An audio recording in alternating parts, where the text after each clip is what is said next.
ধন, সম্পদ, ঐশ্বর্য।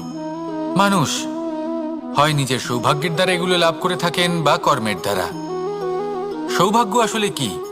গ্রহের দশা, যা প্রত্যেক মুহূর্তে বদলাতে থাকে। কর্মের মাধ্যমে যখন আপনি ধন অর্জন করেন, তখন সেই ধন আপনার আগামী প্রজন্ম লাভ করে। সেটা হয় সে ভোগ করে বা তার জন্য তার ভোগান্তি হয়। আর এটা নির্ভর করছে আপনার কর্মের ওপরে। কি কর্ম করেছেন আপনি সেই ধনকে লাভ করার জন্য? যদি আপনি সৎ পথে চলেন, নিষ্ঠা ভরে আপনি কর্ম করে থাকেন এবং তার ফলে আপনি ধন অর্জন করে থাকেন, তাহলে আপনার আগামী প্রজন্ম সেটা ভোগ করবে, সেটা প্রয়োগ করবে নিজের বিকাশের জন্য। কিন্তু যদি আপনি কুকর্ম করে থাকেন, কোনো রকম ছলনা করে থাকেন এই ধন লাভ করার জন্য,